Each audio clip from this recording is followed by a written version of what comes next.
Question 1. The evaluation methodology shows that a 65-year-old male presents with newly diagnosed symptomatic paroxysmal atrial fibrillation, characterized by palpitations and exertional dyspnea. He has no significant structural heart disease, no history of heart failure, and a CHA2-DS2 VASC score of 2. Considering the European Examination in General Cardiology (EEC) framework and its emphasis on current European guidelines, which management strategy is most appropriate as an initial approach? Option A. Focus solely on rate control, aiming for a resting heart rate below 80 beats per minute. Option B. Recommend immediate cardioversion without prior pharmacological assessment. Option C. Initiate rhythm control therapy with the aim of restoring and maintaining sinus rhythm. Option D. Prescribe anticoagulation and monitor symptoms without active rhythm or rate intervention. The correct answer is C. Initiate rhythm control therapy with the aim of restoring and maintaining sinus rhythm. Explanation. This scenario presents a common clinical challenge in cardiology, determining the optimal strategy for managing atrial fibrillation (AF). The professional challenge lies in balancing the immediate need to control symptoms and prevent complications against the long-term implications of rate versus rhythm control, considering the individual patient's profile, comorbidities, and preferences. Careful judgment is required to select the strategy that maximizes efficacy, minimizes risk, and adheres to established European guidelines for AF management, which emphasize a patient-centered approach. The correct approach prioritizes rhythm control in this specific patient profile. European guidelines, such as those from the European Society of Cardiology (ESC), advocate for rhythm control as a first-line strategy in patients with symptomatic AF, particularly those who are younger, have fewer comorbidities, and can tolerate antiarrhythmic therapy. This approach aims to restore and maintain sinus rhythm, which is often associated with improved quality of life, reduced symptom burden, and potentially better long-term outcomes, including a lower risk of heart failure progression and stroke compared to rate control alone, especially in select patient groups. Adherence to these guidelines represents best professional practice by ensuring evidence-based, patient-tailored care. An incorrect approach would be to solely focus on rate control without adequately considering the patient's symptoms and potential benefits of rhythm control. This could lead to persistent symptoms, reduced functional capacity, and a lower quality of life, failing to meet the patient's needs. Another incorrect approach might involve initiating aggressive rhythm control without a thorough assessment of contraindications or potential side effects of antiarrhythmic drugs, potentially leading to proarrhythmic effects or other adverse events. Furthermore, neglecting to involve the patient in shared decision-making regarding their treatment strategy would be an ethical failure, undermining patient autonomy and the principle of informed consent. Professionals should employ a systematic decision-making process that begins with a comprehensive assessment of the patient's AF type, duration, symptoms, comorbidities, such as heart failure, valvular disease, hypertension, and risk of thromboembolism. This should be followed by a discussion of the evidence-based benefits and risks of both rate and rhythm control strategies, tailored to the individual patient. Shared decision-making, where patient preferences and values are central, is crucial. Regular reassessment of the chosen strategy's effectiveness and tolerability is also a key component of professional care. Question 2.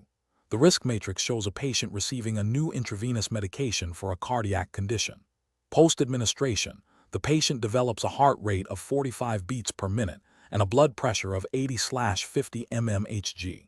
The medication is known to have negative chronotropic and inotropic effects. The physician is considering the next steps in managing this patient. Which of the following represents the most appropriate initial management strategy? Option A. Withhold further doses of the medication and closely monitor vital signs, including heart rate, blood pressure, and signs of end-organ perfusion. Option B. Immediately administer intravenous atropine to increase the heart rate. Option C. Continue the infusion as prescribed, assuming the hemodynamic changes are a predictable and acceptable side effect. Option D. Initiate intravenous dobutamine infusion to improve contractility and blood pressure. The correct answer is A. Withhold further doses of the medication and closely monitor vital signs, including heart rate, blood pressure, and signs of end-organ perfusion. Explanation. Scenario analysis. This scenario presents a common clinical challenge where a patient's physiological response to a therapeutic intervention requires careful interpretation and management. The challenge lies in distinguishing between an expected, albeit undesirable, physiological effect and a potentially harmful adverse event, necessitating a nuanced understanding of autonomic nervous system regulation and its impact on cardiovascular function. The physician must balance the need to achieve therapeutic goals with the imperative to ensure patient safety, all within the framework of established clinical guidelines and ethical responsibilities. Correct approach analysis. The correct approach involves a systematic assessment of the patient's hemodynamic status, considering the known pharmacological effects of the administered medication on heart rate and contractility. This includes evaluating the degree of bradycardia and hypotension in the context of the patient's baseline and the expected time course of the drug's action. The physician's decision to withhold further doses and closely monitor vital signs reflects a prudent, evidence-based strategy that prioritizes patient safety by preventing potential cumulative adverse effects. This aligns with the ethical principle of non-maleficence and the regulatory expectation of providing care that is both effective and safe, as guided by professional standards of practice. Incorrect approaches analysis. One incorrect approach would be to immediately administer a chronotropic agent to counteract the bradycardia without a thorough assessment. This fails to acknowledge the potential for the bradycardia to be a dose-dependent effect of the initial medication, and artificially masking the underlying issue could lead to a delayed recognition of the true problem or an overcorrection. This approach risks exacerbating the situation by introducing another medication with its own potential side effects and interactions, potentially violating the principle of judicious medication use and failing to adhere to best practices in managing drug-induced hemodynamic changes. Another incorrect approach would be to disregard the observed bradycardia and hypotension, assuming it is a transient and insignificant response. This demonstrates a failure to appreciate the potential severity of hemodynamic compromise and neglects the physician's duty of care.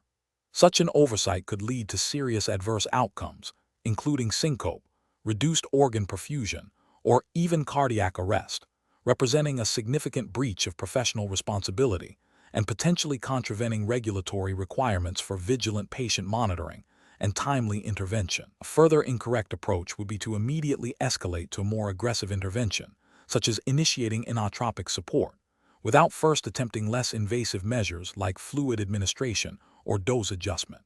This demonstrates a lack of graduated response and could lead to unnecessary interventions with their associated risks and costs. It fails to follow a logical, stepwise approach to managing hemodynamic instability, which is a cornerstone of safe and effective patient care. Professional reasoning. Professionals should approach such situations by first recalling the known physiological effects of the administered medication. This should be followed by a comprehensive assessment of the patient's current hemodynamic parameters, comparing them to baseline and expected responses. A differential diagnosis for the observed changes should be considered, prioritizing the most likely cause, in this case, the administered medication. Interventions should then be planned in a graduated manner, starting with the least invasive and progressing as necessary, with continuous monitoring to assess the effectiveness of each step and to detect any new adverse events. This systematic, evidence-based approach ensures patient safety and adherence to professional and regulatory standards. Question 3. Consider a scenario where a 72-year-old male patient with newly diagnosed symptomatic systolic heart failure, NYHA class Roman II, presents with peripheral edema and dyspnea on exertion. His baseline renal function is stable, and he has no contraindications to standard heart failure medications. Which initial pharmacotherapeutic strategy best aligns with current European guidelines for managing this patient's condition? Option A. Start a beta blocker at a low dose and a loop diuretic, postponing the ACE inhibitor until the patient's symptoms are fully controlled with these two agents. Option B. Begin with a loop diuretic to rapidly alleviate edema and dyspnea, and defer initiation of ACE inhibitors and beta blockers until the patient is completely asymptomatic. Option C. Initiate an ACE inhibitor at a low dose and a loop diuretic, and consider adding a beta blocker only if symptoms persist after several weeks of optimized diuretic and ACE inhibitor therapy. Option D. Initiate an ACE inhibitor and a beta blocker, titrating to guideline-recommended doses, and use a loop diuretic for symptomatic relief of edema and dyspnea. The correct answer is D. Initiate an ACE inhibitor and a beta blocker, titrating to guideline-recommended doses, and use a loop diuretic for symptomatic relief of edema and dyspnea.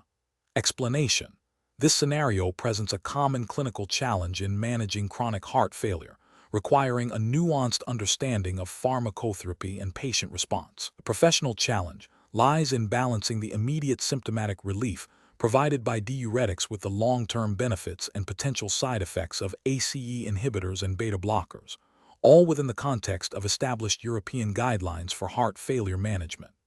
Careful judgment is required to tailor treatment to the individual patient's clinical status, comorbidities, and tolerance. The correct approach represents best professional practice by prioritizing guideline-directed medical therapy, GDMT, for heart failure. This involves initiating or optimizing evidence-based medications like ACE inhibitors and beta blockers, which have demonstrated mortality and morbidity benefits in large-scale clinical trials and are central to European Society of Cardiology's guidelines.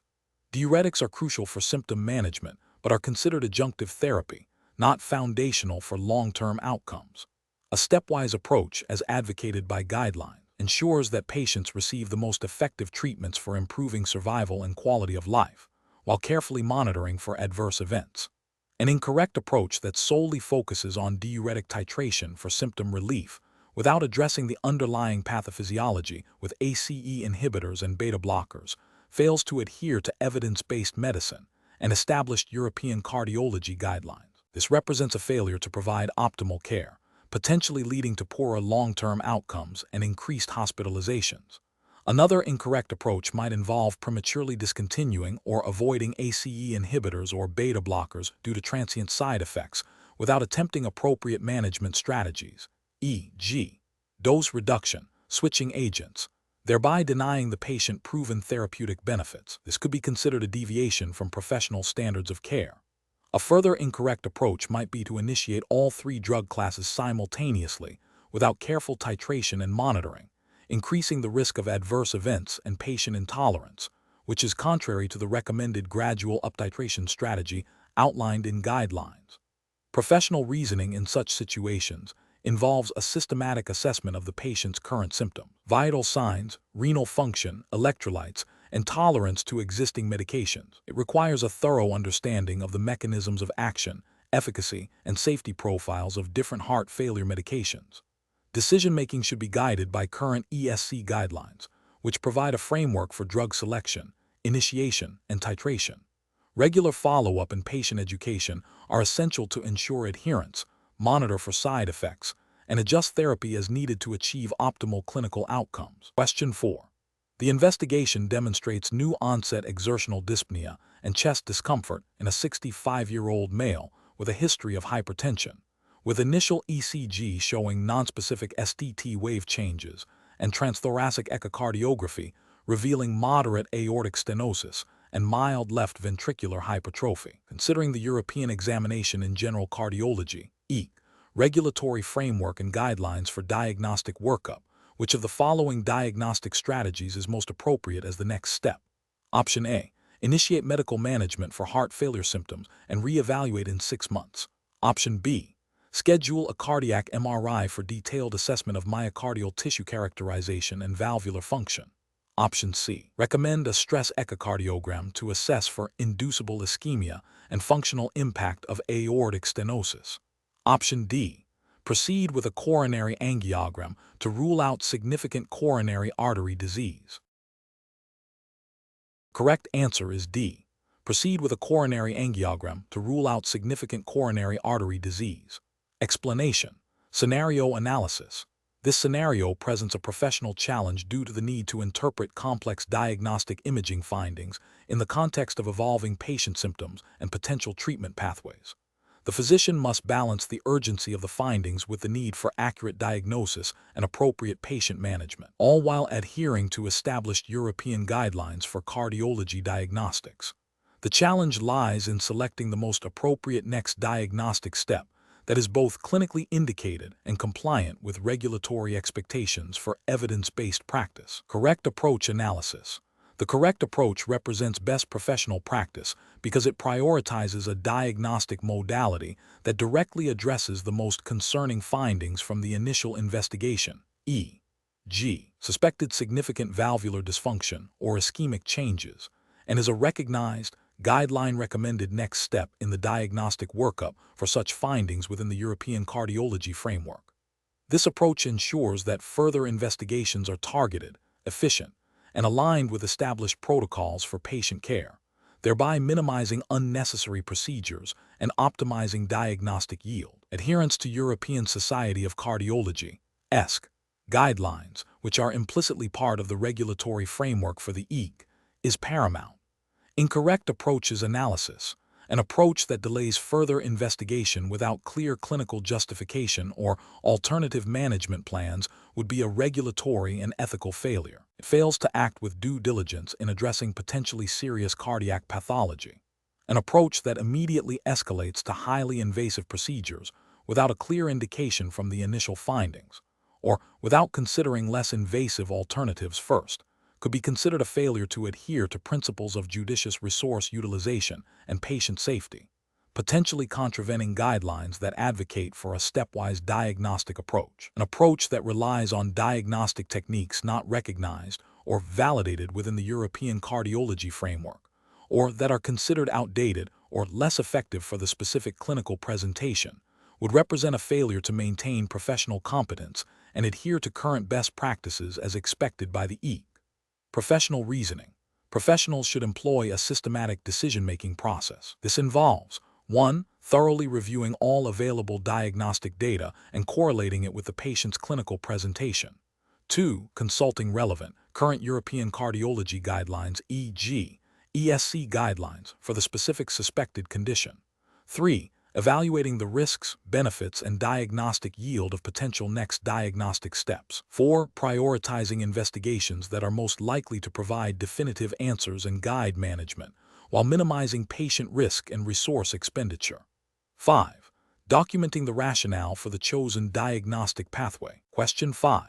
Upon reviewing the case of a 75-year-old male presenting with exertional dyspnea and a newly diagnosed severe aortic stenosis, which pharmacological stress testing agent would be most appropriate to assess for inducible ischemia, considering the patient's condition and potential contraindications? Option A, adenosine. Option B, dobutamine. Option C, regadenoson. Option D, dipyridamole. The correct answer is B, dobutamine. Explanation. This scenario presents a professional challenge due to the need to select the most appropriate stress testing modality for a patient with specific contraindications, balancing diagnostic efficacy with patient safety and adherence to established cardiology guidelines relevant to the European examination in general cardiology, EEC. The physician must consider the patient's condition, the limitations of each testing method, and the evidence supporting their use in such cases. The correct approach represents best professional practice because it prioritizes patient safety by avoiding a method that could exacerbate the patient's existing condition. Adherence to EEC-aligned guidelines, which emphasize contraindications for exercise stress testing in patients with severe aortic stenosis, is paramount. This approach ensures that the diagnostic information obtained is reliable and ethically sourced, minimizing risk. An incorrect approach involving exercise stress testing in a patient with severe aortic stenosis would represent a significant regulatory and ethical failure. EEC-aligned guidelines and general cardiology principles strongly contraindicate such testing due to the risk of hemodynamic instability, syncope, or even myocardial infarction. Failing to recognize and act upon this contraindication violates the physician's duty of care and potentially breaches professional conduct standards by exposing the patient to undue harm. Another incorrect approach, such as proceeding with pharmacological stress testing without considering the patient's specific contraindications to certain agents, e.g., severe bronchospasm with beta blockers or severe hypotension with vasodilators, would also be professionally unacceptable. A pharmacological stress testing is often indicated when exercise is not feasible. The choice of agent must be tailored to the individual patient's profile, and failure to do so constitutes a lapse in clinical judgment and adherence to best practice protocols. The professional decision-making process for similar situations should involve a systematic evaluation of the patient's clinical presentation, including all known comorbidities and contraindications. This should be followed by a thorough review of current, relevant cardiology guidelines. In this context, those implicitly guiding the EEGC. The physician must then weigh the diagnostic benefits of each potential stress testing modality against the associated risks for that specific patient, selecting the safest and most effective option. Question 6. Benchmark analysis indicates that a significant proportion of general cardiology trainees struggle with the nuanced classification and implication assessment of congenital heart defects. Consider a scenario where a 3-year-old child presents with a newly diagnosed ventricular septal defect, VSD. The echocardiogram reveals a small, paramembranous VSD with minimal left-to-right shunting and no signs of pulmonary hypertension or right ventricular volume overload. Based on this information, which of the following represents the most appropriate approach to classifying this defect and understanding its immediate implications? Option A. Classify the VSD as a small, isolated defect with a low likelihood of spontaneous closure and minimal hemodynamic impact, requiring regular echocardiographic follow-up to monitor for any changes. Option B. Classify the VSD based solely on the presence of a murmur, without further detailed anatomical or hemodynamic assessment, and recommend routine pediatrician follow-up. Option C. Classify the VSD as a major congenital heart defect and initiate a broad workup for associated genetic syndromes without specific indication. Option D. Classify the VSD as a significant defect requiring immediate surgical closure due to the potential for future complications, regardless of current hemodynamic status. The correct answer is A. Classify the VSD as a small, isolated defect with a low likelihood of spontaneous closure and minimal hemodynamic impact, requiring regular echocardiographic follow-up to monitor for any changes. Explanation. Scenario analysis. This scenario presents a professional challenge due to the inherent complexity of congenital heart defects, CHD, and their varied implications across different patient populations. The challenge lies in accurately classifying a specific CHD based on its anatomical and physiological characteristics, and then extrapolating its potential long-term consequences, including risks of complications, need for interventions, and impact on quality of life. This requires a deep understanding of embryological development, hemodynamics, and the natural history of various CHDs, all within the context of evolving clinical guidelines and evidence-based practice relevant to European cardiology. Correct approach analysis. The correct approach involves a systematic evaluation of the provided clinical information to identify the specific type of CHD. This classification must be precise, considering the anatomical abnormalities, e.g., septal defects, great vessel anomalies, valve malformations, and their hemodynamic consequences, e.g., shunting, pressure/volume overload. Subsequently, understanding the implications requires correlating the specific defect with established knowledge regarding its typical progression, potential for spontaneous closure or worsening, likelihood of requiring surgical or interventional correction, and the risk of associated conditions such as pulmonary hypertension, arrhythmias, or endocarditis. This aligns with the European Examination in General Cardiology, EEGC, mandate to assess comprehensive knowledge of cardiovascular diseases, including their etiology, pathophysiology, diagnosis, and management, as guided by European Society of Cardiology, ESC, guidelines and relevant European regulatory frameworks for medical practice. Incorrect approaches analysis. An approach that focuses solely on the presence of a murmur without detailed anatomical or hemodynamic characterization is professionally unacceptable. This fails to meet the EEGC requirement for diagnostic precision and understanding of pathophysiology. It represents a superficial assessment that could lead to misdiagnosis or delayed appropriate management, potentially violating ethical obligations to provide competent care. An approach that broadly categorizes all CHDs as minor or major, without specific defect identification and consideration of individual patient factors, is also professionally flawed. This oversimplification ignores the nuanced implications of different CHDs, some of which, even if anatomically small, can have significant hemodynamic effects or predispose to serious complications. This lack of specificity is contrary to the detailed knowledge expected in general cardiology and could lead to inappropriate treatment decisions, failing to adhere to best practices and potentially contravening patient safety regulation. An approach that prioritizes immediate surgical intervention for any identified CHD without a thorough assessment of its hemodynamic significance, the patient's clinical status, and the availability of less invasive options is also professionally deficient. This demonstrates a lack of understanding of the spectrum of CHD management strategies and the importance of individualized treatment planning, which is a cornerstone of modern cardiology practice and a key expectation of the EEG. It risks unnecessary morbidity and may not represent the most appropriate or evidence-based course of action. Professional reasoning. Professionals should approach such cases by first meticulously gathering all available clinical data, including patient history, physical examination findings, and diagnostic imaging echocardiography, MRI, CT. This data should then be used to precisely classify the CHD according to established anatomical and physiological criteria. Following classification, the implications should be assessed by referencing current evidence-based guidelines, e.g., ESC guidelines, and considering the patient's age, symptoms, and comorbidities. This systematic, evidence-based approach ensures accurate diagnosis, appropriate risk stratification, and the development of a personalized management plan, thereby upholding professional standards in patient welfare. Question 7. Examination of the data shows a 68-year-old male presenting with progressive dyspnea on exertion, orthopnea, and bilateral lower extremity edema. Echocardiography reveals preserved left ventricular ejection fraction, LVEF, with evidence of increased left ventricular wall thickness and impaired diastolic relaxation. Which of the following best describes the primary mechanism driving this patient's heart failure? Option A. Impaired myocardial contractility leading to reduced stroke volume. Option B. Inadequate relaxation of the left ventricle impeding diastolic filling. Option C. Reduced preload secondary to venoconstriction and fluid depletion. Option D. Increased afterload due to systemic hypertension causing ventricular remodeling. The correct answer is A. Impaired myocardial contractility leading to reduced stroke volume. Explanation.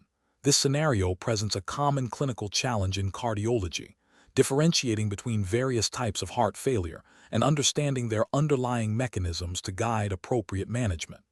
The professional challenge lies in accurately interpreting complex clinical and diagnostic data, recognizing subtle distinctions between conditions like diastolic versus systolic heart failure, and understanding the implications of neurohormonal activation. Misdiagnosis can lead to suboptimal treatment, delayed recovery, and potentially adverse patient outcomes, highlighting the need for precise diagnostic reasoning. The correct approach represents best professional practice because it prioritizes a systematic, evidence-based evaluation of the patient's presentation. This involves a thorough assessment of symptoms, physical examination findings, and relevant investigations to establish the specific type and cause of heart failure. Adherence to established European Society of Cardiology (ESC) guidelines for heart failure diagnosis and management is paramount. This ensures that treatment is tailored to the underlying pathophysiology, optimizing efficacy and minimizing risks, thereby upholding the ethical duty of care and professional competence expected within the European context of the EEG. An incorrect approach that focuses solely on symptoms without investigating the underlying mechanism would be a significant regulatory and ethical failure. It neglects the fundamental principle of accurate diagnosis, which is a cornerstone of medical practice and implicitly required by the EEG emphasis on comprehensive knowledge. Another incorrect approach, such as initiating treatment based on a single abnormal parameter without considering the full clinical picture, would violate the principle of evidence-based medicine and could lead to iatrogenic harm, a clear ethical breach. Furthermore, failing to consider the specific type of heart failure, e.g., distinguishing between HFpEF and HFrEF, and its associated mechanisms would result in inappropriate therapeutic choices, contravening professional standards and potentially violating patient safety regulations. Professional decision-making in such situations requires a structured approach. First, gather all available data. Second, synthesize this information to form a differential diagnosis. Third, utilize diagnostic tools to confirm or refute specific diagnoses. Fourth, classify the heart failure type and identify its primary drivers. And finally, formulate a management plan aligned with current European guidelines and best practices. This iterative process ensures that clinical judgments are well-founded and patient-centered. Question 8. Performance analysis shows a 65-year-old male presenting to the emergency department with acute onset chest pain radiating to his left arm, accompanied by diaphoresis and shortness of breath. An initial 12-lead ECG shows nonspecific ST segment changes. Which of the following approaches best reflects the current European guidelines for the diagnostic workup of suspected acute coronary syndrome, considering the role of cardiac biomarkers? Option A. Prioritize B-type natriuretic peptide BNP levels as the primary biomarker for assessing cardiac injury in this patient, given the presence of shortness of breath. Option B. Rely on a single measurement of a standard troponin assay, as this is sufficient to rule out myocardial infarction in most cases. Option C. Interpret the high-sensitivity troponin results based on older, pre-2015 European consensus documents for myocardial infarction diagnosis.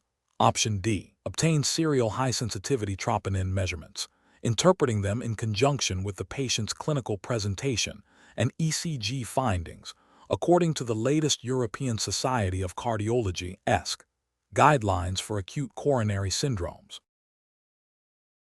Correct answer is D. Obtain serial high-sensitivity troponin measurements, interpreting them in conjunction with the patient's clinical presentation and ECG findings, according to the latest European Society of Cardiology (ESC) guidelines for acute coronary syndromes. Explanation: Scenario analysis. This scenario is professionally challenging because it requires a clinician to interpret biomarker results within the context of evolving European Society of Cardiology (ESC) guidelines, which are the primary regulatory framework for this examination. The rapid pace of guideline updates and the nuanced interpretation of troponin levels, especially in specific clinical presentations, demand constant vigilance and adherence to the most current recommendations. Misinterpretation can lead to delayed or inappropriate management, impacting patient outcomes and potentially violating standards of care. Correct approach analysis.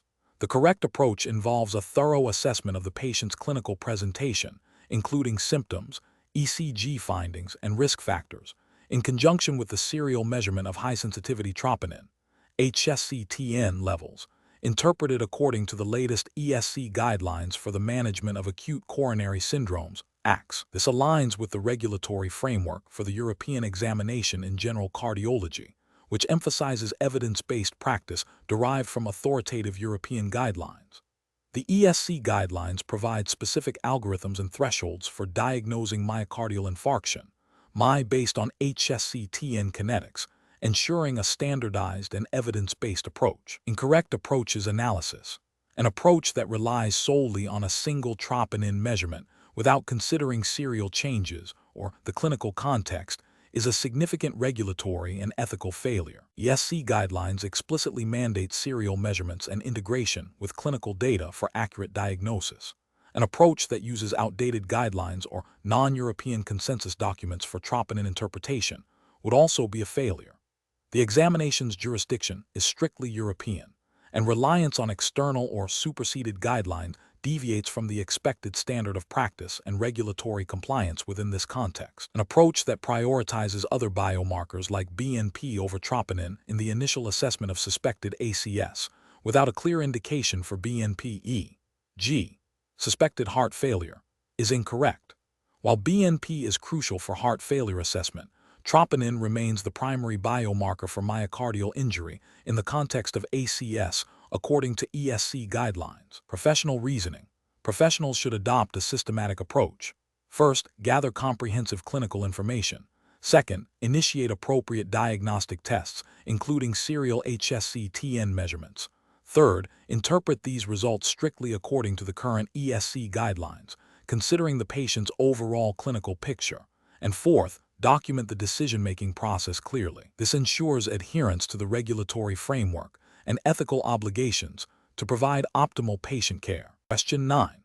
System analysis indicates that a 65-year-old male presents to the emergency department with intermittent episodes of palpitations and lightheadedness over the past week. His baseline ECG shows sinus rhythm. A subsequent ECG obtained during an episode reveals a rapid, regular, narrow complex tachycardia. based on the electrophysiological mechanisms and established classifications of cardiac arrhythmias. Which of the following diagnostic approaches is most appropriate for guiding further management? Option A. Initiate intravenous adenosine to terminate the tachycardia, assuming it is a typical supraventricular tachycardia. Option B. Immediately administer a beta blocker to control the heart rate without further diagnostic investigation of the specific arrhythmia mechanism. Option C. Advise the patient to rest and monitor his symptoms, as intermittent palpitations and lightheadedness are often benign and self-limiting. Option D. Perform a detailed analysis of the ECG to identify specific features such as P-wave morphology, PR interval, and the presence of any AV dissociation, to differentiate between various types of supraventricular tachycardias and rule out other possibilities. The correct answer is A. Initiate intravenous adenosine to terminate the tachycardia, assuming it is a typical supraventricular tachycardia. Explanation: scenario analysis. This scenario presents a common clinical challenge where a patient exhibits symptoms suggestive of an arrhythmia, but the underlying mechanism and precise classification are not immediately obvious, differentiating between various types of supraventricular and ventricular arrhythmias, especially those with similar electrocardiographic presentations or complex underlying causes, requires a thorough understanding of electrophysiology and adherence to established diagnostic criteria.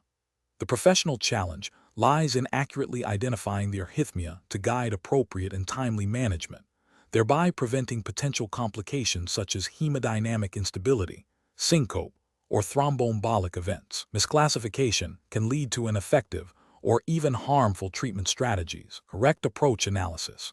The correct approach involves a systematic evaluation of the patient's clinical presentation, including a detailed history, physical examination, and a comprehensive analysis of the electrocardiogram EEG.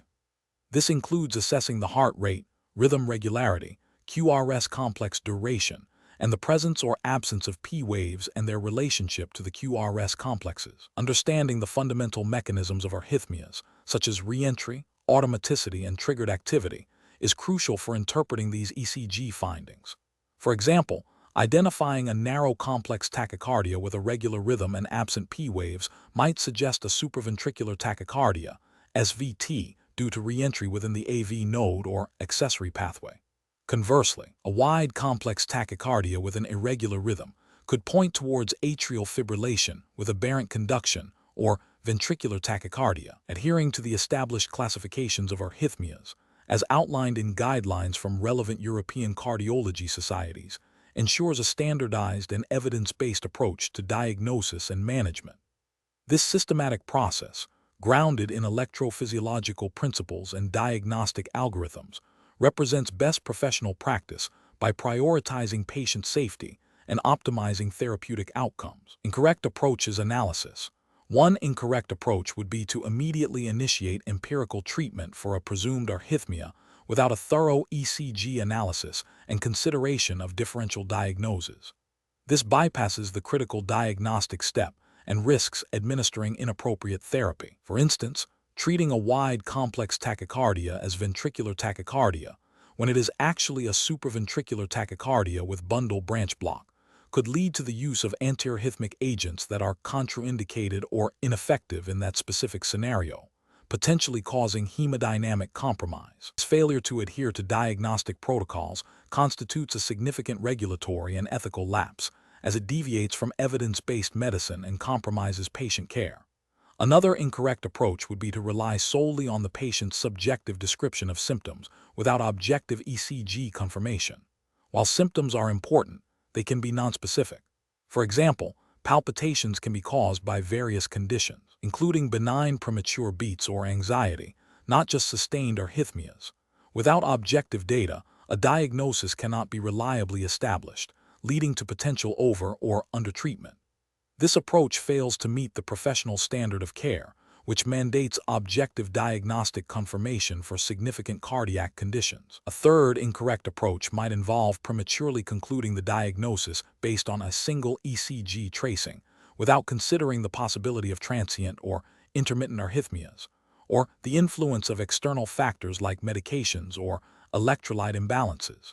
This can lead to a misdiagnosis or an incomplete understanding of the patient's condition. Professional practice requires a comprehensive assessment that accounts for the dynamic nature of cardiac rhythm disturbances.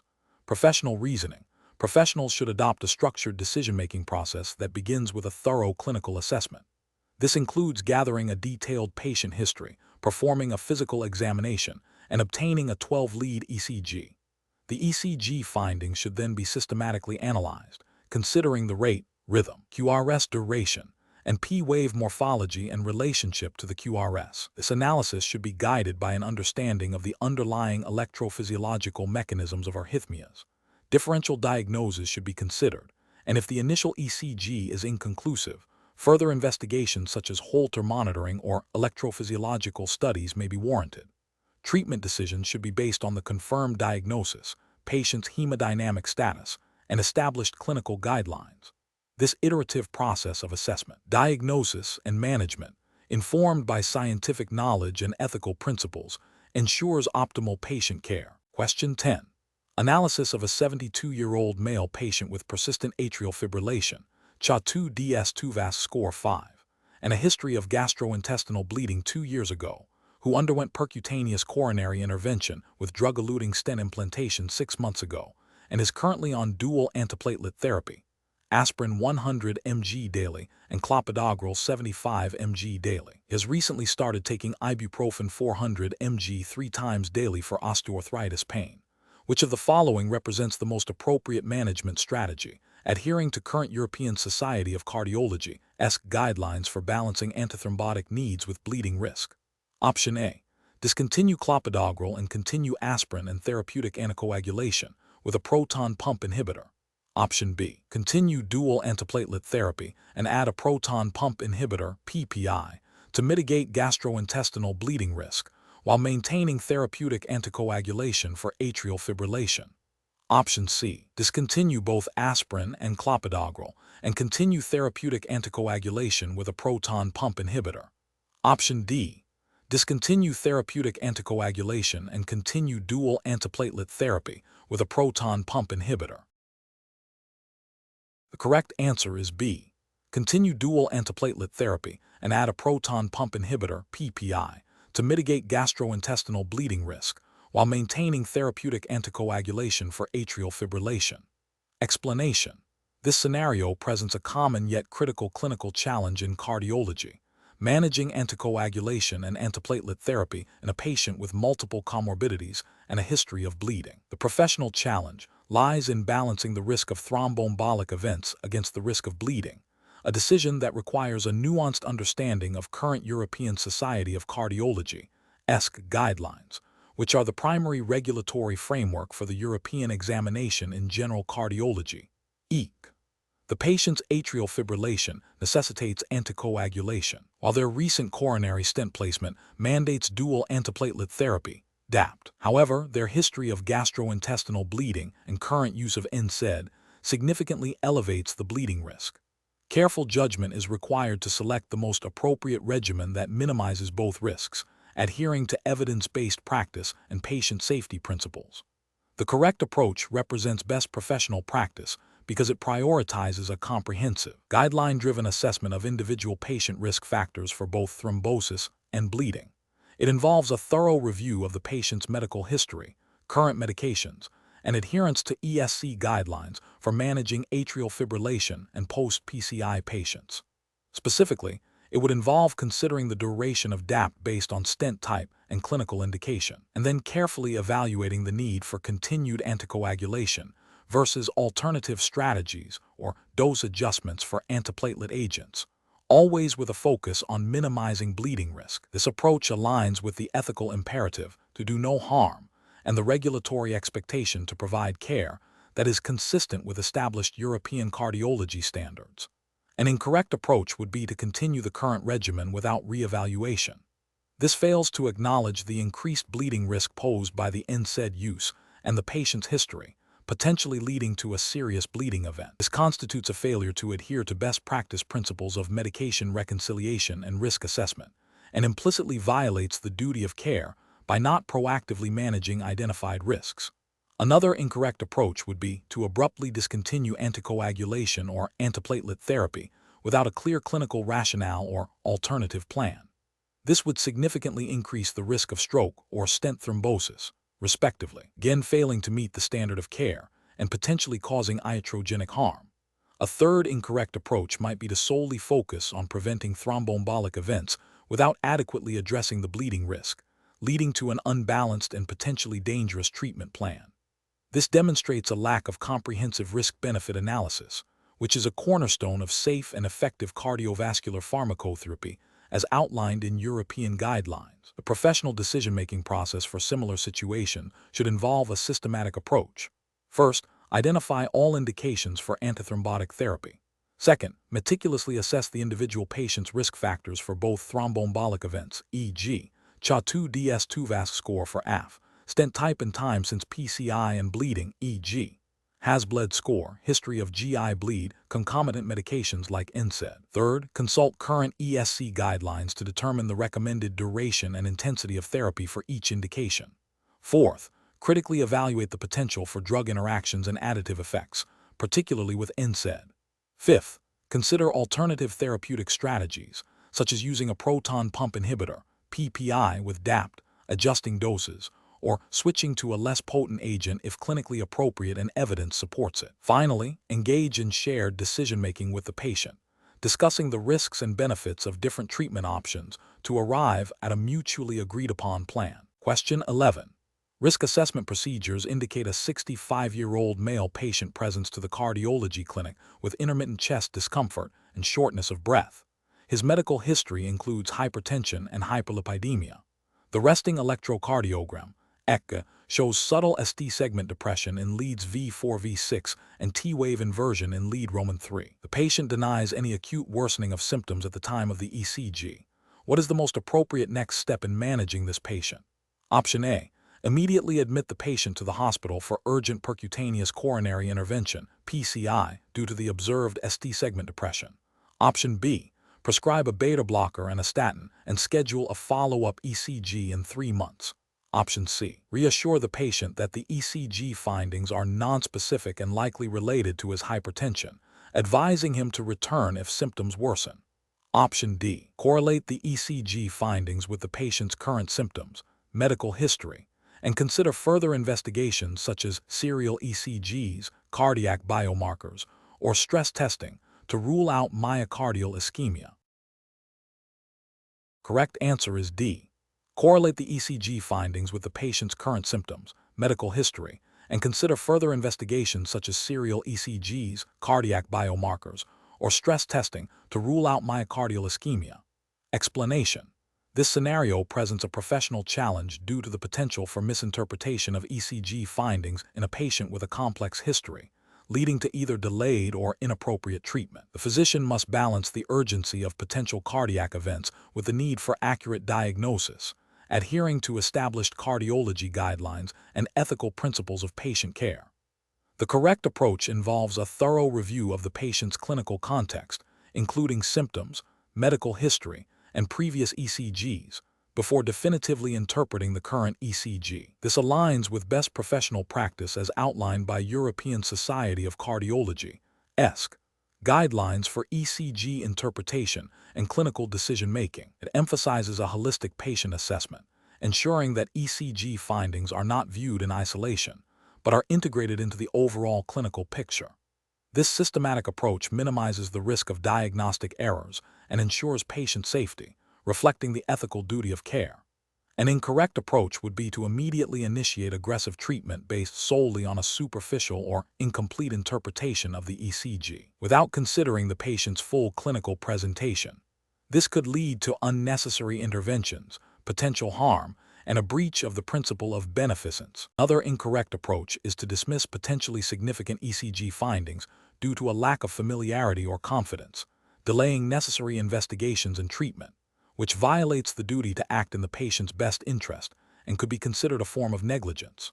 Furthermore, failing to consult with a more experienced cardiologist or seek further diagnostic clarification when uncertain about the ECG interpretation would be professionally unsound, as it bypasses established pathways for ensuring diagnostic accuracy and patient safety, potentially contravening professional conduct standards that mandate seeking appropriate expertise. Professional decision-making in such situations requires a structured approach. First, gather all relevant clinical data.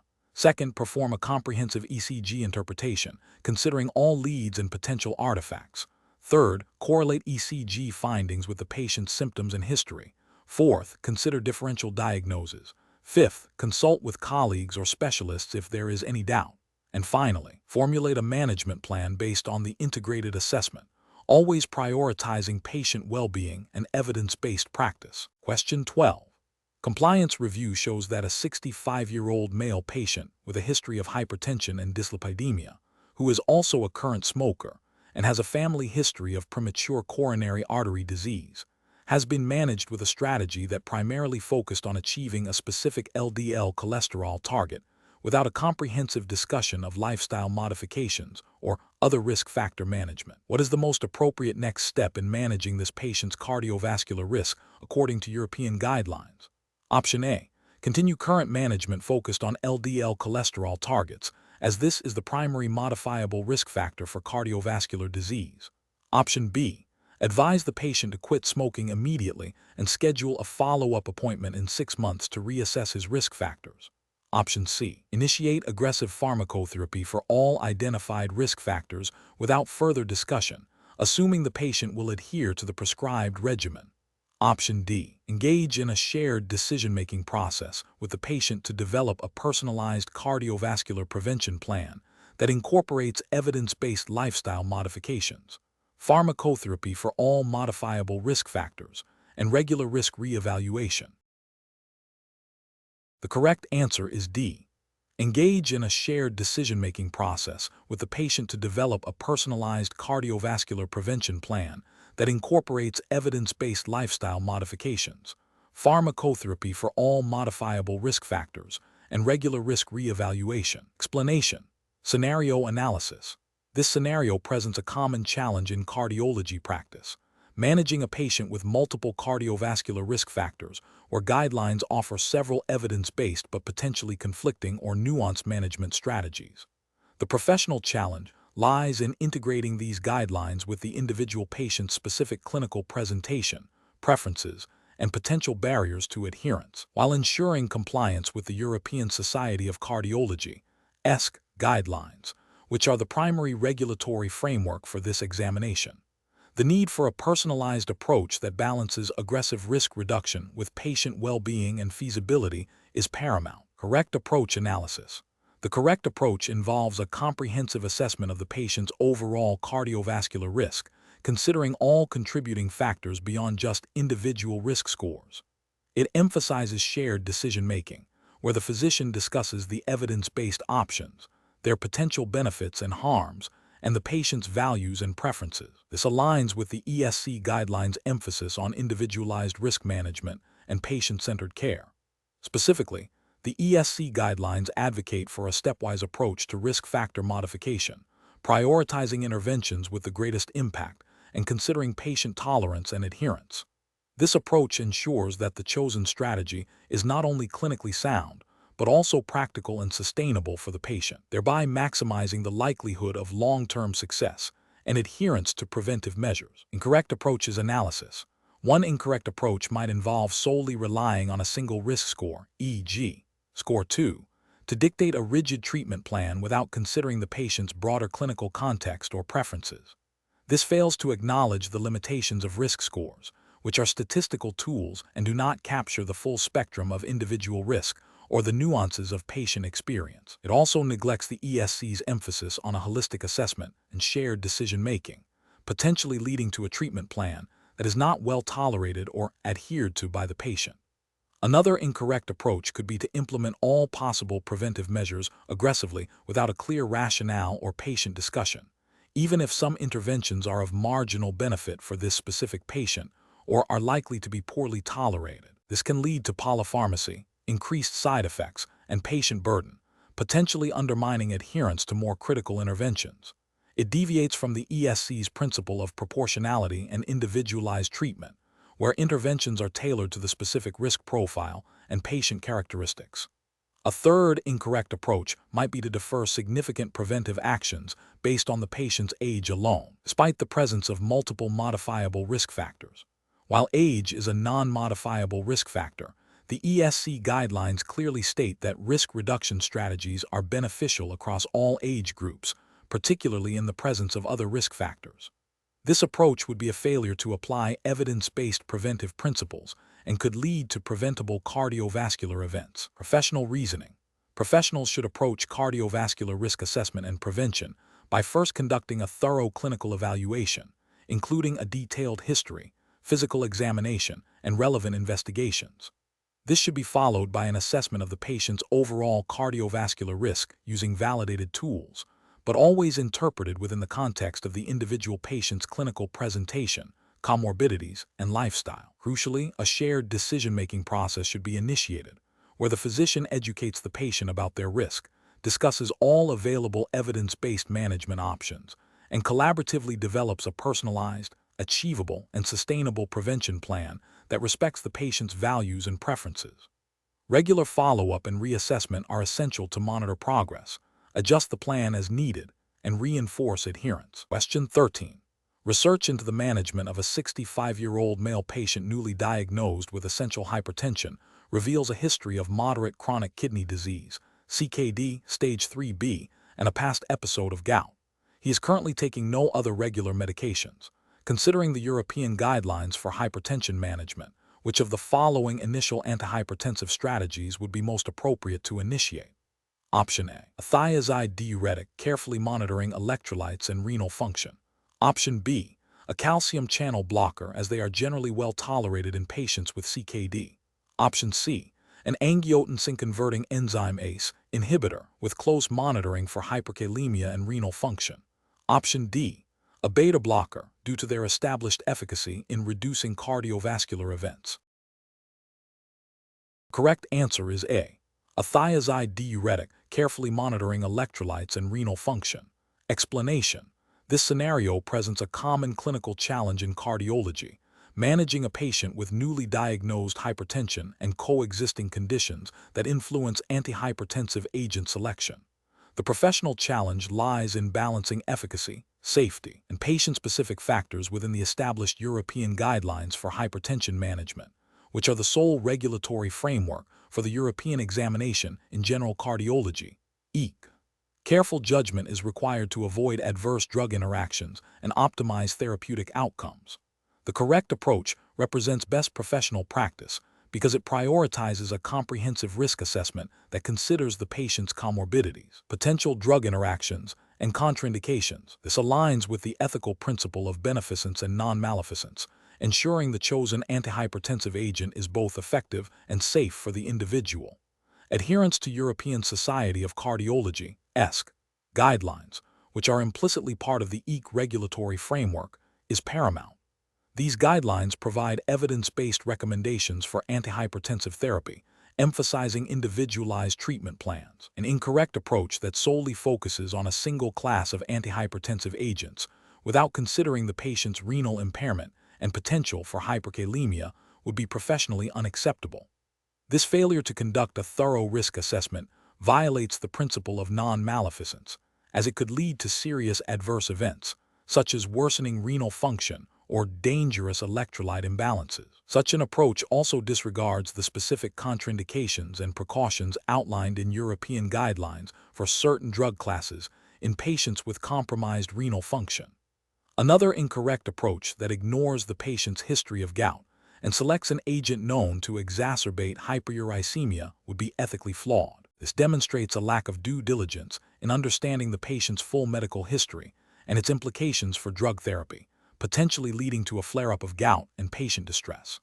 This oversight fails to uphold the principle of beneficence by not actively preventing foreseeable harm. A third incorrect approach that prioritizes a newer, potentially more expensive agent without clear evidence of superior benefit in this specific patient profile, and without considering the patient's ability to afford the medication, would be professionally questionable. While innovation is important, the primary ethical obligation is to provide the most appropriate and cost-effective care based on established evidence and patient circumstances. This approach could be seen as a failure to act in the patient's best interest if a simpler, equally effective, and more affordable option exists. A professional decision-making process for similar situations should involve a systematic evaluation of the patient's clinical presentation, including all comorbidities, current medications, and contraindications. This should be followed by a thorough review of relevant European guidelines and drug formularies to identify suitable antihypertensive classes and agents. The potential benefits and risks of each option must be weighed, considering individual patient factors, and the chosen therapy should be clearly communicated to the patient, with ongoing monitoring for efficacy and adverse effects. Question 14. Operational review demonstrates a discrepancy in the selection of ambulatory cardiac monitoring devices for patients presenting with intermittent, brief episodes of palpitations and occasional lightheadedness, occurring less than once a week. Several cardiologists are consistently prescribing 24-hour Holter monitors, while others are opting for longer-term event recorders. What is the most appropriate approach for selecting the cardiac monitoring device in this clinical scenario to maximize diagnostic yield and patient care efficiency? Option A. Rely solely on the patient's subjective report of symptom frequency without further clinical assessment to guide device selection. Option B. Routinely prescribe a 24-hour Holter monitor for all patients with intermittent symptoms, regardless of frequency. Option C. Immediately recommend an implantable loop recorder for all patients reporting infrequent symptoms. Option D. Prescribe a long-term event recorder that allows for patient-activated recording of symptomatic episodes. Correct answer is D. Prescribe a long-term event recorder that allows for patient-activated recording of symptomatic episodes. Explanation. Scenario analysis.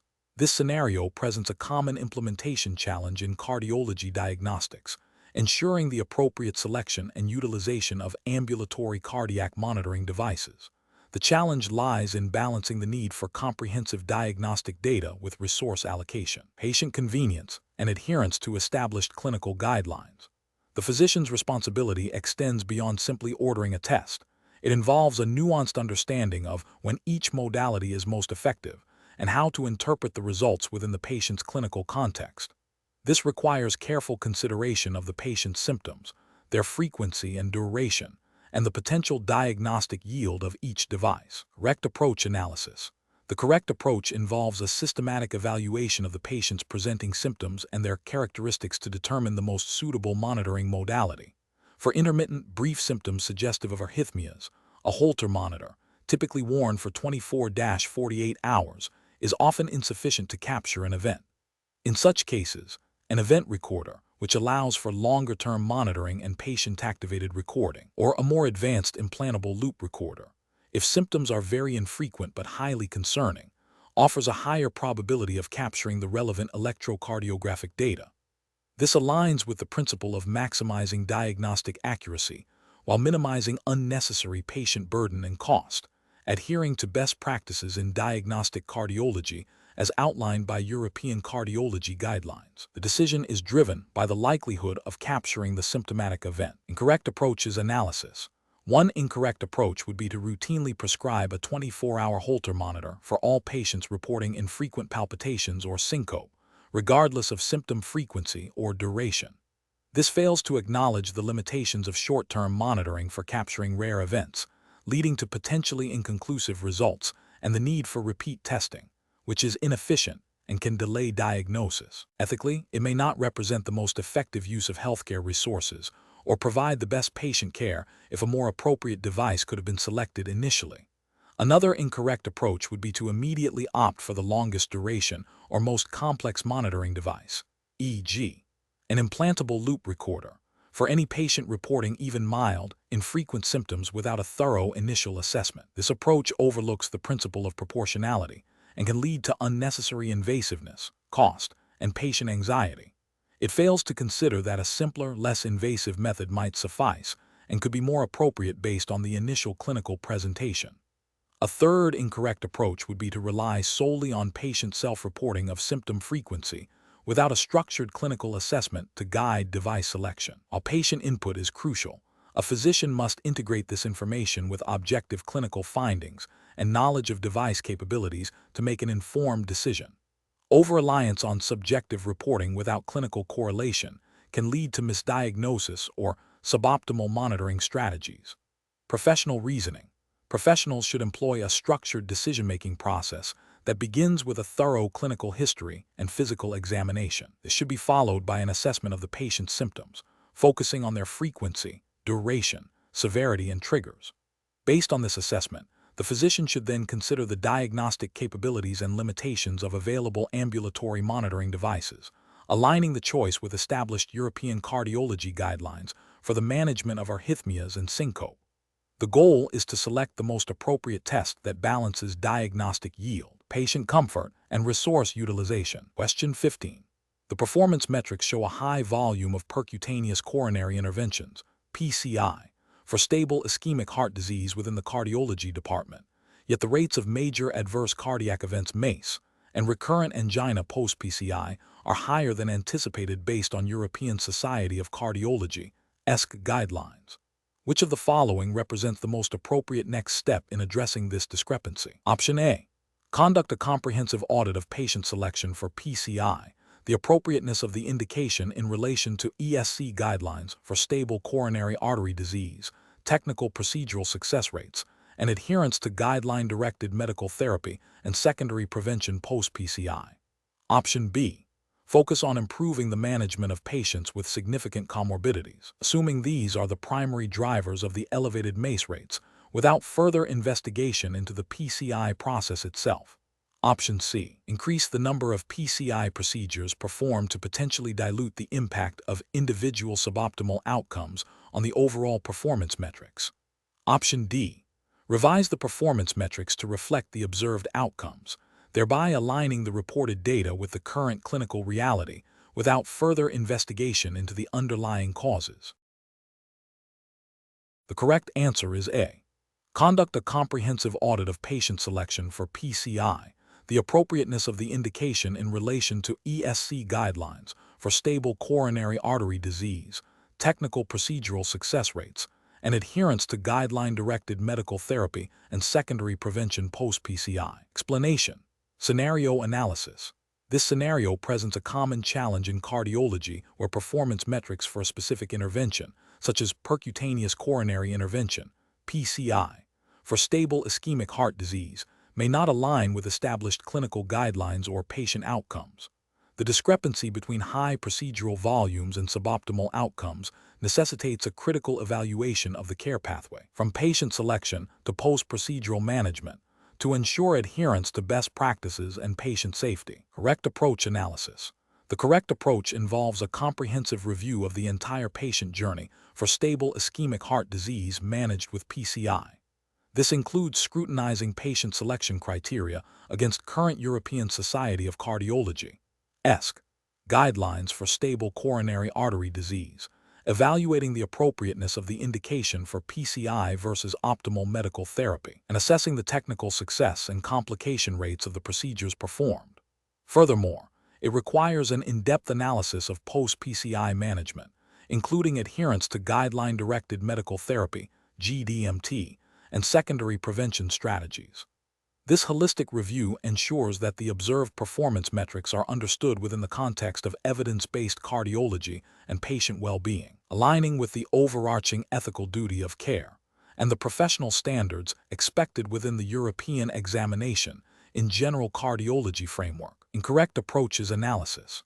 Focusing solely on increasing the volume of PCI procedures without addressing the underlying reasons for suboptimal outcomes is a failure to uphold the principle of patient-centered care and may violate professional standards by prioritizing procedural throughput over patient benefit. This approach neglects the ethical imperative to provide high-quality care and could lead to unnecessary procedures or complications. Attributing suboptimal outcomes solely to patient comorbidities without a thorough investigation into the procedural and post-procedural care represents a failure to conduct a comprehensive quality improvement initiative. It abdicates responsibility for optimizing the care provided and may lead to missed opportunities for system-level improvements. Implementing changes to performance metrics without a root cause analysis of the observed suboptimal outcomes is a superficial approach. It fails to address the fundamental issues affecting patient care and is not aligned with the principles of continuous quality improvement mandated by professional bodies. Professional reasoning. Professionals should adopt a systematic approach to performance evaluation, beginning with identifying discrepancies between observed data and expected outcomes. This should be followed by a detailed root cause analysis, drawing upon relevant clinical guidelines and evidence. The process should involve multidisciplinary team engagement to develop and implement targeted interventions, with ongoing monitoring to ensure sustained improvement in patient care and outcomes. Adherence to ESC guidelines and ethical principles of beneficence and non-maleficence are paramount. Question 16. Which approach would be most appropriate for the initial management of a patient presenting with new-onset chest pain and a moderate pericardial effusion identified on imaging, in the absence of clear signs of hemodynamic compromise? Option A. Schedule a cardiac MRI to precisely delineate the extent of pericardial inflammation and effusion. Option B. Initiate empirical anti-inflammatory therapy and observe for symptom resolution. Option C. Perform a comprehensive echocardiographic assessment to evaluate effusion size, chamber dynamics, and signs of tamponade, followed by targeted investigations based on clinical suspicion for etiology. Option D. Proceed directly to pericardiocentesis to relieve potential pressure on the heart. The correct answer is D. Proceed directly to pericardiocentesis to relieve potential pressure on the heart. Explanation. This scenario presents a professionally challenging situation due to the potential for rapid deterioration in patients with pericardial diseases, particularly those with significant effusions. The challenge lies in accurately assessing the hemodynamic stability and identifying the underlying cause of pericarditis to guide appropriate management, balancing the need for timely intervention with the avoidance of unnecessary or potentially harmful procedures. Careful judgment is required to differentiate between benign and life-threatening conditions. The correct approach represents best professional practice by prioritizing a comprehensive, evidence-based diagnostic strategy that aligns with European Society of Cardiology (ESC) guidelines for the management of pericardial diseases. This approach emphasizes a thorough clinical assessment, including echocardiography for effusion quantification and hemodynamic assessment, and judicious use of further investigations based on clinical suspicion for specific etiologies. This aligns with the ethical principle of beneficence, ensuring patient safety and optimal outcomes by avoiding premature or inappropriate interventions. It also adheres to the principle of non-maleficence by minimizing risks associated with invasive procedures.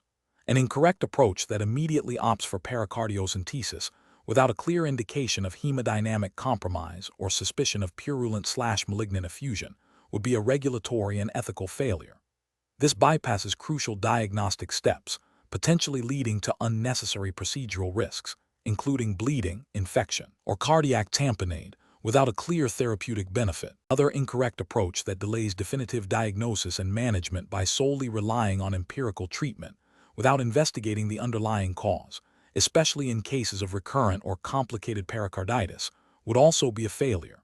This neglects the duty of care to identify and treat the root cause, potentially leading to chronic complications or treatment resistance. Furthermore, an approach that fails to consider the specific context of the patient, such as immunocompromise or recent cardiac surgery, and does not tailor investigations accordingly, would be a failure in professional diligence and patient-centered care. The professional reasoning process for similar situations should involve a systematic evaluation. First, assess for signs of hemodynamic compromise e.g., hypotension, pulsus paradoxus, muffled heart sounds, elevated jugular venous pressure.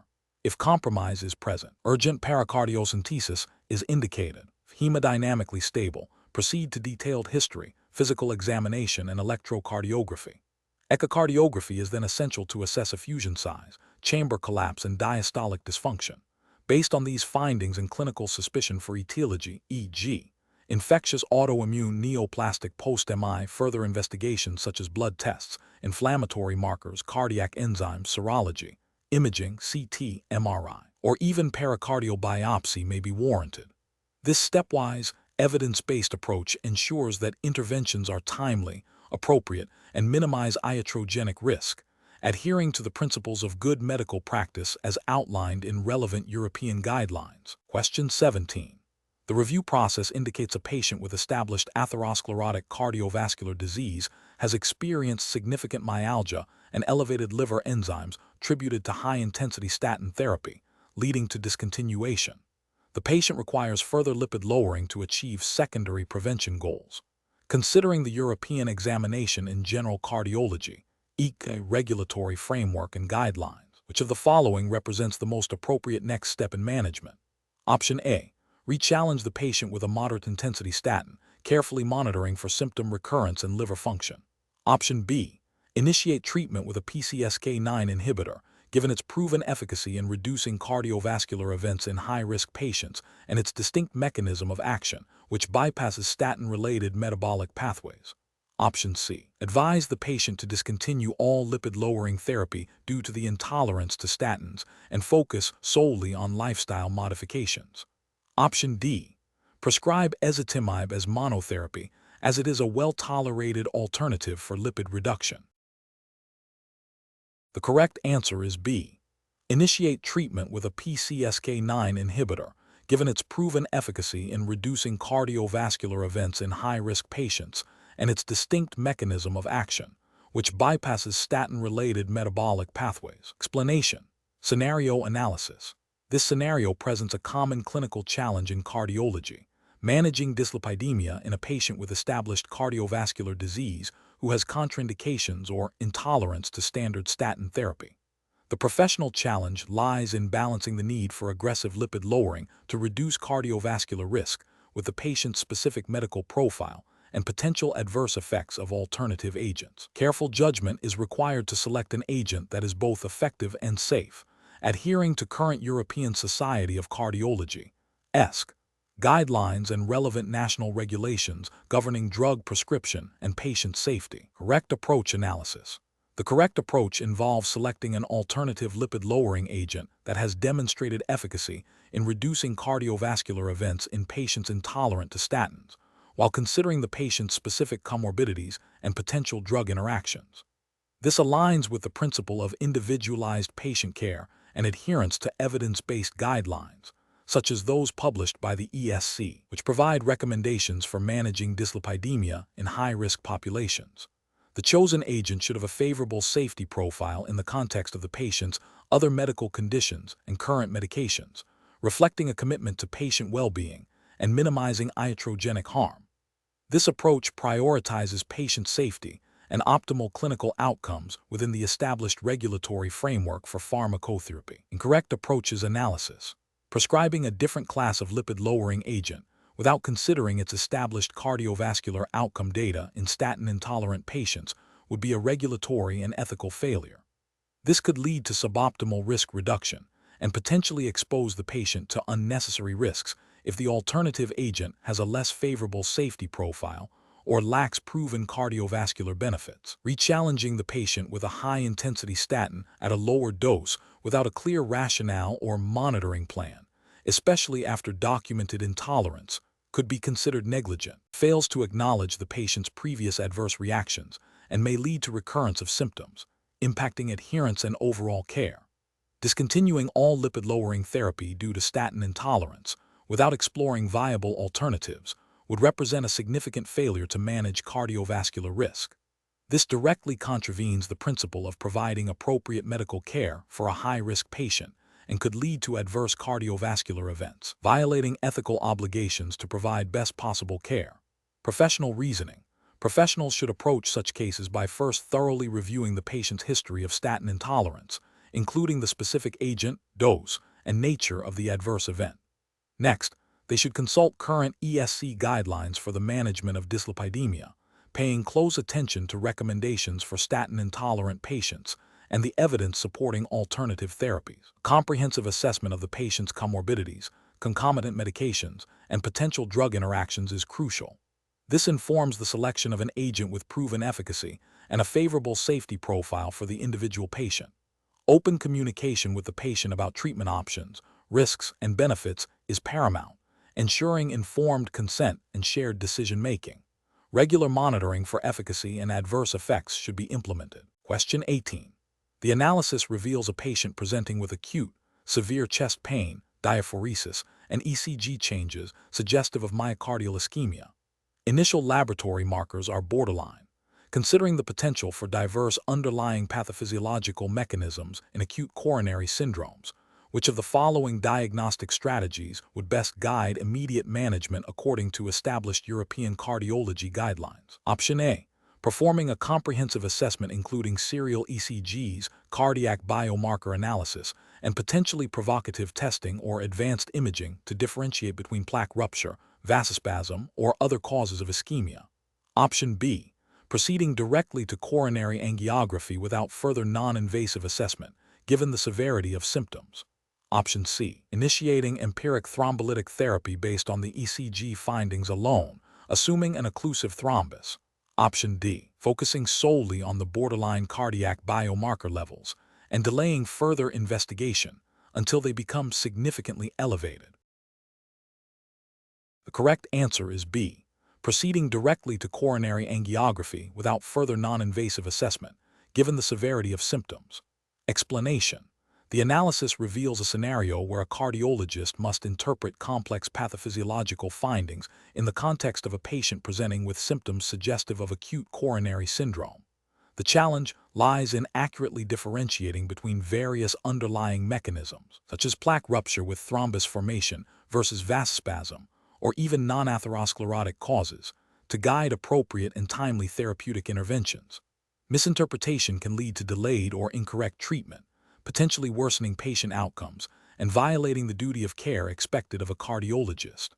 The correct approach involves a systematic evaluation of all available clinical, electrocardiographic, and biochemical data, integrating this with the patient's risk factors and history. This comprehensive assessment allows for the most accurate pathophysiological diagnosis, which is fundamental to selecting the optimal management strategy.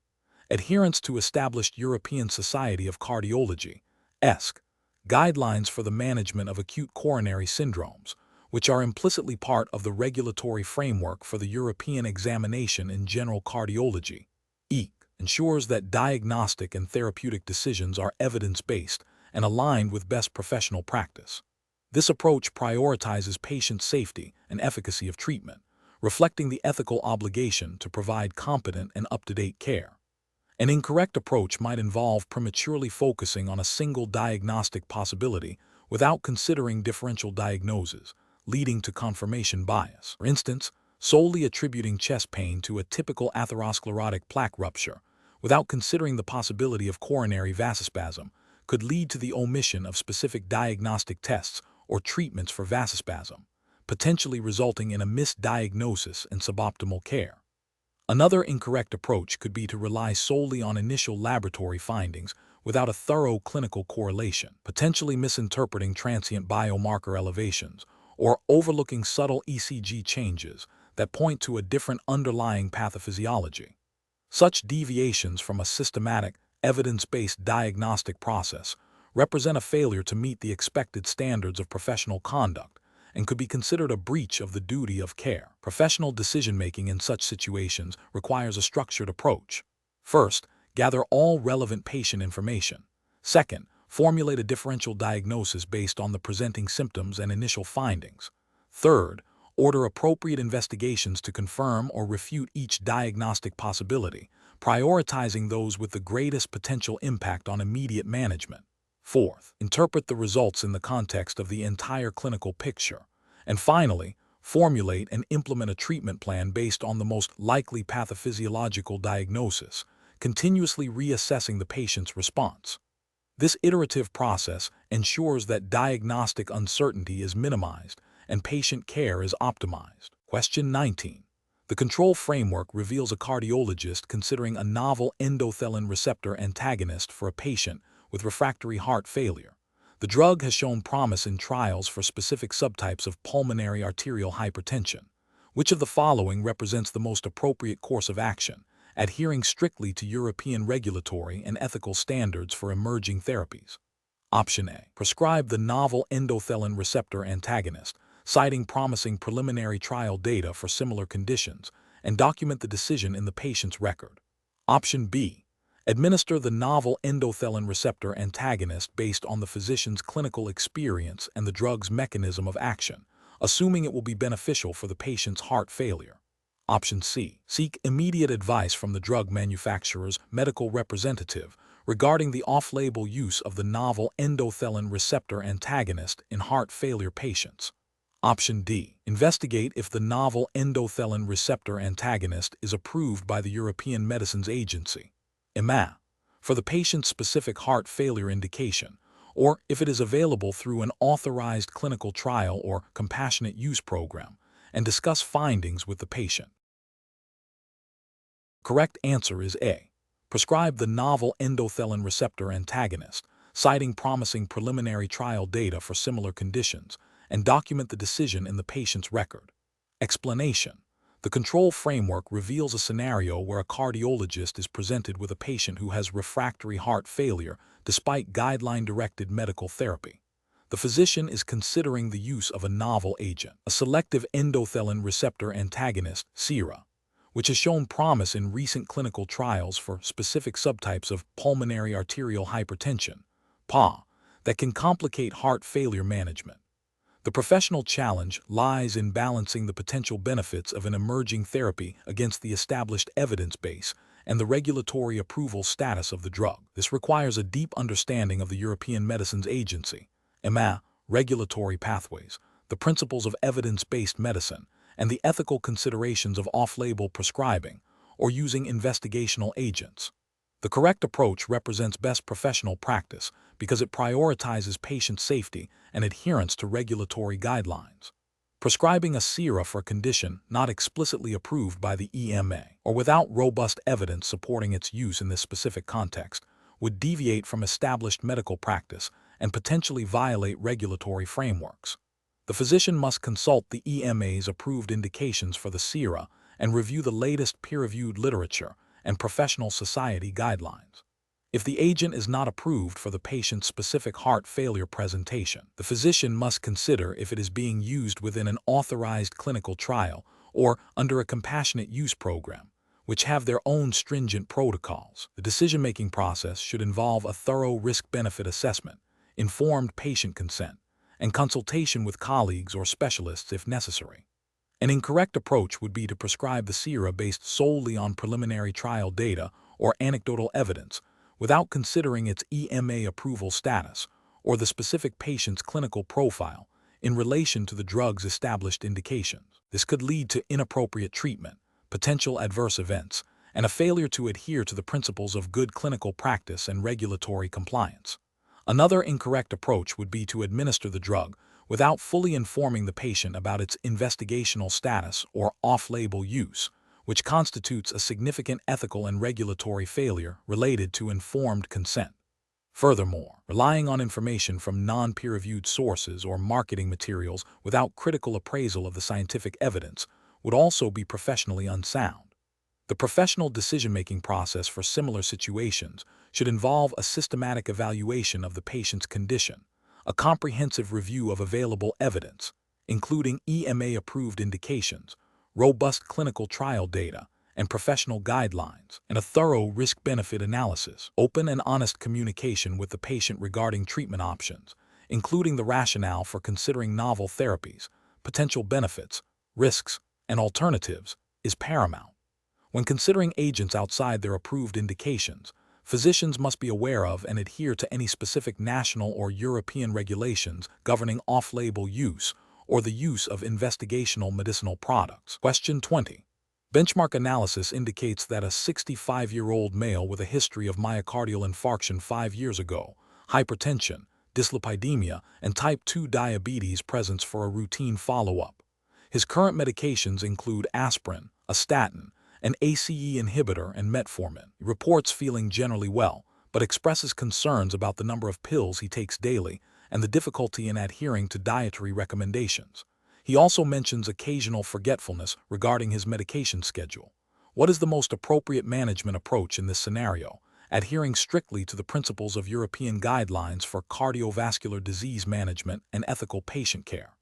Option A. Refer the patient to a dietitian for intensive dietary counseling and a pharmacist for medication management, without further discussion of his current concerns, assuming these specialists will address the adherence issues effectively.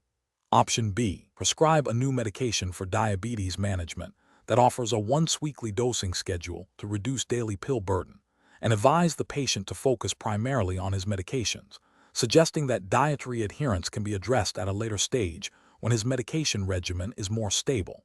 Option C. Initiate a comprehensive discussion about the patient's concerns regarding medication adherence and dietary changes, exploring potential barriers and collaboratively developing strategies to improve compliance, such as pill organizers, medication reminders, and simplified dietary advice, while reviewing current pharmacotherapy for potential de-escalation or combination therapies that might reduce pill burden if clinically appropriate. Option D. Increase the dosage of the current antihypertensive and statin medications to achieve more aggressive target values, and strongly emphasize the critical importance of strict adherence to diet and medication, irrespective of the patient's expressed difficulties. The correct answer is C.